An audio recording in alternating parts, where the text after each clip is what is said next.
ఆ దేవదేవుని దర్శనం చేసుకొని ఆశీస్సులు తీసుకుని తిరిగి వాళ్ళకి సంతోషంగా వెళ్ళాలి అని ఒకే ఒక ఉద్దేశంతో గౌరవ ముఖ్యమంత్రి వర్యులు చంద్రబాబు నాయుడు గారి ఆదేశాల మేరకు ఇక్కడికి రావడం జరిగింది. ఇక్కడికి వచ్చి ఇక్కడ చాలా క్లియర్ గా అన్ని విషయాలు కూడా చూడడం జరిగింది. అయితే రివ్యూకి ముందు నేను టెంపుల్లోకి అడుగు పెట్టిన తర్వాత నిజంగా ఎన్డీఏ గవర్నమెంట్ వచ్చిన తర్వాత రాష్ట్రంలో చాలా మార్పులు వచ్చినాయి అని అందరూ అనుకున్నారు. ఆఖరి టెంపుల్స్ కూడా మారినాయి అని చెప్పి ఈ రోజు నిజంగా టెంపుల్లోకి అడుగు పెట్టిన వెంటనే తెలిసింది. అంటే టెంపుల్ ని కూడా శుద్ధి చేయటం, టెంపుల్ అది ఒక ఏదో ఆచారంలా కాకుండా నిజంగా ఇది మా అవసరం, ఇది మా తాలూకా పూర్వజన్మ సుకృతం అని భావించి ఇక్కడున్న భక్తులందరూ కూడా టెంపుల్ శుభ్రం చేయడం ఒక ఎత్తు అయితే, ఆ టెంపుల్ సుందరీకరణ గురించి కానీ ఆ టెంపుల్ ప్రాశస్త్యం కనిపించడానికి వచ్చిన భక్తులందరికీ కూడా కనిపించడానికి ఏర్పాటు చేసిన ఏర్పాట్లు కానీ ఒకసారి టెంపుల్లోకి వెళ్ళేసరికి ఒక పాజిటివ్ వైబ్, ఎప్పుడు టెంపుల్లో పాజిటివ్ వైబ్ ఉంటుంది. కానీ మనం దాన్ని ఇంకొంచెం ఆధునీకరించిన తర్వాత దాని సాంప్రదాయబద్ధంగా తీర్చిదిద్దిన తర్వాత వచ్చే ఆ పాజిటివ్ వైబ్ ఏదైతే ఉందో అది ప్రతి ఒక్క భక్తులు కూడా ఈ రోజు వాళ్ళు స్వయంగా అనుభవించే పరిస్థితి ఈ రోజు కనిపిస్తాం. ఈ రోజు అదే క్రమంలో ఈ రోజు నేను ఇక్కడికి వచ్చి కూర్చొని ఈ రోజు రివ్యూ చేసిన తర్వాత మాక్సిమం ఆల్రెడీ 4 మినిస్టర్స్ కూడా ఇక్కడికి వచ్చి రివ్యూ చేస్తున్నారు. మన ఇన్ఛార్జ్ మినిస్టర్ గారు అనగా సత్యప్రసాద్ గారు కానీ, ఎండోమెంట్ మినిస్టర్ గారు కానీ అందరూ కూడా ఆ రోజు ప్రిలిమినరీ మీటింగ్ కూడా పెట్టున్నారు.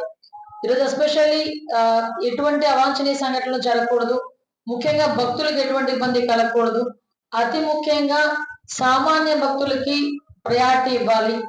దర్శనంలోనే సర్వదర్శనంకి వచ్చిన సామాన్య భక్తులకి మిగతా రాష్ట్రాల నుంచి ఇక్కడికి వచ్చిన భక్తులకి ఎక్కడా కూడా ఎటువంటి అసౌకర్యం కలగకుండా వాళ్ళకి పెద్దపీట వేస్తూ వాళ్ళ దర్శనమే పెద్దపీటగా భావించి ఈ రోజు చాలా చిన్న చిన్న మార్పులు చేయడం జరిగింది.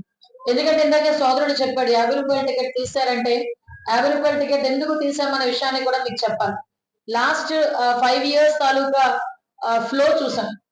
ఫ్లో చూస్తే ఒకసారి భక్తులు వచ్చే క్రమం చూస్తే లాస్ట్ 5 సంవత్సరాల నుంచి మీకు ఇదే 50 రూపాయలు, అదేవిధంగా 200 రూపాయలు, 500 రూపాయలు ఉంది.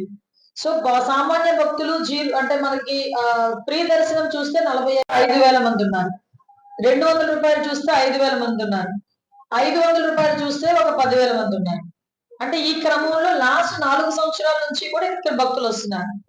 ఈ మూడింటికి 3 లైన్లు ఇచ్చి ఒకేసారి 45,000 మందికి వెళ్ళే వాళ్ళకి కూడా ఒకటే లైన్ ఇస్తే కంపల్సరీగా వాళ్ళకి దర్శనం లేట్ అవుతుంది, దర్శనానికి వెళ్ళే వాళ్ళు కూడా ఇబ్బంది పడతారు. కాబట్టి 50 రూపాయల టికెట్ ని రద్దు చేసి సామాన్య భక్తులకి ఆటంకం కలగకుండా ఉండడానికి ఫ్రీ దర్శనం 2 లైన్లో ఈ రోజు పెట్టడానికి సిద్ధపడ్డారు. అదేవిధంగా యాజ్ యూజువల్ గా 200 రూపాయలు ఉన్న టికెట్ 250 రూపాయలు చేస్తున్నాం, 500 రూపాయలు ఉన్న టికెట్ 500 రూపాయలు. ఎవరైతే విఐపీస్ ఎవరైతే ఉన్నారో వాళ్ళు కూడా వచ్చే దర్శనాల టైమింగ్స్ కూడా చాలా క్లియర్ గా ఈఓ గారు డిపార్ట్మెంట్లు అందరూ కూడా మెన్షన్ చేస్తున్నారు. విఐపి దర్శనాలు వచ్చారు కదా అని సామాన్య భక్తుల దర్శనాలు ఎక్కడ ఆపరు. సామాన్య భక్తుల దర్శనాలు ఎర్లీ మార్నింగ్ 2 o'clock నుంచి నెక్స్ట్ డే మళ్ళా దర్శనాలు ఆగినంత వరకు కూడా కంటిన్యూగా సామాన్య భక్తులకి సర్వదర్శనం జరుగుతూనే ఉంటుంది. విఐపి బ్రేక్ ఇచ్చిన అప్పుడు విఐపి వెళ్తుంటారు, వాళ్ళతో పాటు మళ్ళీ సామాన్య భక్తులు వెళ్తూనే ఉంటారు. అంటే ఇక్కడ ఏంటంటే ఎక్కడ కూడా మీరు ఇప్పుడు మొన్నటి వరకు 73,000 హైయెస్ట్ వచ్చారు శ్రీకాళహస్తికి శివరాత్రులకి చూసుకుంటే, లాస్ట్ 5 ఇయర్స్ చూసుకుంటే. ఈ సంవత్సరం కంపల్సరిగా 1,00,000 దాటుతారు అని మా అంచనా.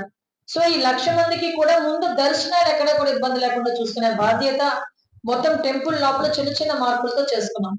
అదేవిధంగా టెంపుల్ క్యూ లైన్ లో ఉండే వాళ్ళకి బిస్కెట్లు, ఈసారి వాటర్ ప్యాకెట్స్ కాదండి, వాటర్ బాటిల్స్, అదేవిధంగా మజ్జిగ పంపిణీ చేసే విధంగా, చిన్నపిల్లలకి కూడా బిస్కెట్స్ అవి పంపిణీ చేసే విధంగా కూడా ఈరోజు ఆలయ సిబ్బంది అదేవిధంగా అందరు అధికారులు కూడా చర్యలు తీసుకున్నారు.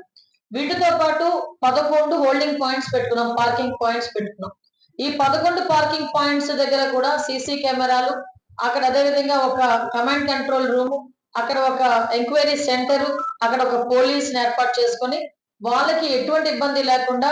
మీరు అబ్జర్వ్ చేసుకుంటే ఏరియా కూడా మహా అయితే 700 కిలోమీటర్ల దూరంలోనే హైయెస్ట్ డిస్టెన్స్ ఉన్న ట్రాఫిక్ పాయింట్ ఉంది. అంటే 1 కిలోమీటర్ వ్యవధి కూడా లేదు. వాళ్ళు పార్కింగ్ లో దిగి ఒక 700 మీటర్లు అంటే లాంగెస్ట్ నియర్ బై సుమారుగా 11 ట్రాఫిక్ పాయింట్స్, ట్రాఫిక్ మనం ఆపేటట్టుగా అదే మనకి పార్కింగ్ ఏరియాస్. ప్రతి పార్కింగ్ ఏరియాలోని కూడా ఒక అంబులెన్స్ లో ఆక్సిజన్ సిలిండర్ దగ్గర నుంచి కంపల్సరీగా ఒక అసిస్టెంట్ అందరూ ఉండేటట్టుగా విత్ మెడిసిన్, అదేవిధంగా స్ట్రెచర్స్. మేము ఎందుకు ఈ మాట చెప్తున్నాం అంటే ప్రతిదీ ఎంత కూలంకషంగా ఎంత గ్రౌండ్ లెవెల్ వరకు ఆలోచించి మేము చేస్తున్నామని చెప్పడానికి మీకు ఈ విధంగా చెప్తున్నాం. వీటితో పాటు వచ్చిన భక్తులందరూ కూడా ఆ దేవదేవుని ఆశీస్సులు తీసుకున్న తర్వాత ఏ దేవుడి దగ్గర ప్రసాదం గురించి ఆలోచిస్తాం.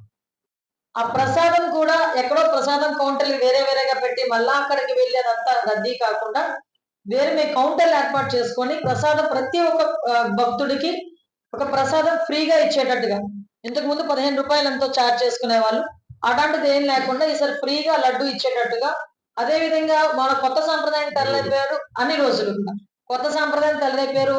మా సోదరులు ఎమ్మెల్యే గారు వచ్చిన ప్రతి ఆడబిడ్డకి కూడా మా ఇంటికి వచ్చిన ఆడబిడ్డని మేము ఎలాగైతే సత్కరించి పంపించుకుంటామో తాంబూలం ఇచ్చి, అలాగే ఆలయానికి వచ్చిన ప్రతి ఆడబిడ్డకి కూడా ఒక బ్లౌజ్ పీసు, పసుపు, కుంకుమ, గాజులు, థ్రెడ్ అన్ని కలిపి ఇవ్వడానికి ఈరోజు గౌరవ ఎమ్మెల్యే గారు కూడా దానికి సిద్ధపడటం ఒక మంచి పరిణామం కింద భావించాలి. దాన్ని అది కూడా భక్తులందరూ కూడా అది కూడా మనం హ్యాపీగా స్వీకరించి వెళ్ళొచ్చు. అంటే ఒకటే కోరుకుంటున్నాను, ఎంతో భయ ప్రయాసాలకు వచ్చి ఇక్కడికి వచ్చి మనకి శ్రీకాళహస్తి స్వామిని ఒక్కసారి దర్శనం చేసుకుని వెళ్దాం అనుకున్న ప్రతి ఒక్కరు ఇక్కడికి వచ్చి ఆయన దీవెనలు వీళ్ళు తీసుకొని వీళ్ళ ఆశీర్వాదాలు మాకిచ్చి వెళ్ళాలని మాత్రం కోరుకుంటున్నాను నేను. ఈ విషయంలో ఎక్కడ కూడా ఎటువంటి శానిటేషన్ విషయంలో కానీ, హెల్త్ విషయంలో కానీ డిపార్ట్మెంట్ వాళ్ళు, మున్సిపల్ కార్పొరేషన్ వాళ్ళు ప్రతి ఒక్కరు కూడా ఇన్వాల్వ్ అవుతున్నారు. ఫైర్ డిపార్ట్మెంట్ వాళ్ళు కూడా ఇన్వాల్వ్ అవుతున్నారు. ముఖ్యంగా పోలీసులకు సంబంధించి ఒక 3 డ్రోన్స్ ని ఆల్రెడీ టెంపుల్ వాళ్ళు ఒక 2 డ్రోన్స్, మేము ఒక డ్రోన్ కూడా పెట్టుకున్నాం. 2 డ్రోన్స్, అదే విధంగా సుమారుగా ఒక 300 వరకు సీసీ కెమెరాస్ ని వీటన్నిటికీ కూడా ఇదే బిల్డింగ్ లో కమాండ్ కంట్రోల్ రూమ్ కూడా ఏర్పాటు చేసి 24/7 ఈ బ్రహ్మోత్సవాలు జరిగే ప్రతి రోజు కూడా 24/7 మానిటరింగ్ లో పెట్టుకుంటారు. మా వాళ్ళు కూడా ఒక 2 days బిఫోరే మళ్ళీ ఒకసారి ట్రయల్ రన్ కూడా వేస్తారు.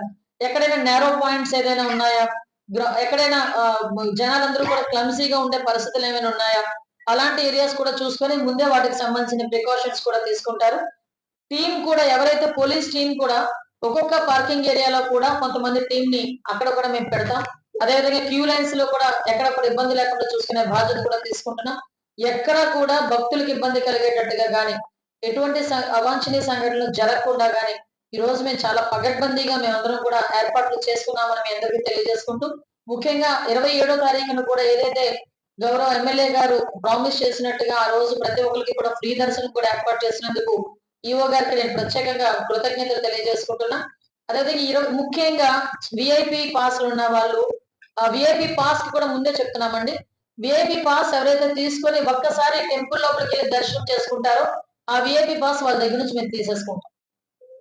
ఎందుకంటే ఇది ఏమవుతుందంటే రిప్యుటేషన్ అవుతుంది. ఆ విఐపి పాస్ తో మళ్ళా వస్తున్నారంట. ఇదే రిప్యుటేషన్ చాలా మంది జరుగుతుందని గౌరవ బీజేపీ సభ్యులు కూడా మాతోని చెప్పడం జరిగింది. దాని వాళ్ళ సూచనల మేరకు కూడా వాళ్ళు మళ్ళీ తిరిగి అంటే ఈరోజు కాళహస్తి స్వామి రాష్ట్రంలో ఉన్నాయి కాదు, పలు రాష్ట్రాల్లో అందరూ కూడా భక్తులు ఉంటారు, అందరికీ దర్శనం కావాలి. మనమే వచ్చి ఇబ్బంది కలిగించే పరిస్థితులు రాకూడదు కాబట్టి దీన్ని కూడా భక్తులందరూ కూడా అర్థం చేసుకోవాలని మనస్ఫూర్తిగా కోరుకుంటూ, రథోత్సవం టైంలో కూడా ఎవరైతే ఇళ్ల ముందు తీసుకొచ్చి భోజనాలు పెట్టుకుంటారో వాళ్ళు కూడా రథానికి ఇబ్బంది లేకుండా చూసుకునే బాధ్యత, అదేవిధంగా భోజనాలు పెట్టుకున్న తర్వాత శానిటేషన్ బాధ్యత కూడా ఆ కుటుంబ సభ్యులు ఎవరైతే ఉన్నారో వాళ్ళు చూసుకోవాలి. అది కూడా మేము మీ అందరికీ కూడా విన్నవించుకుంటున్నాం. మనం ఈ మహోత్సవాల్లోని మనందరూ కూడా భాగస్వాములై అంటే ఒక రకంగా చెప్పాలంటే చాలా మంచిగా జరిగిన బ్రహ్మోత్సవాలు అనుకున్నట్టుగా ఈశ్వరుని కృపా కటాక్షాలు మన మీద ఉండాలని మనస్ఫూర్తిగా కోరుకుంటూ సెలవు తీసుకుంటాను. ఇప్పుడు మీరు నా దృష్టికి తీసుకొచ్చారు కాబట్టి నేను ఇమీడియట్ గా ఏర్పాటు చేస్తానండి. ముందు మీకు అవుట్ పోస్ట్ ఒకటి ఏర్పాటు చేస్తాము. అప్పుడైతే పెట్టుకుని కూర్చున్నారు మాట. అవుట్ పోస్ట్ ముందు ఇమీడియట్ గా ఒకసారి పెట్టుకుందామంటే అవుట్ పోస్ట్ పెట్టుకున్న తర్వాత అంటే ఎక్కువ మంది ఫ్లో ఉండే అవుట్ పోస్ట్ ఉండాలి ఇక్కడ డెఫినెట్ గా. అవుట్ పోస్ట్ ఒకటి ఏర్పాటు.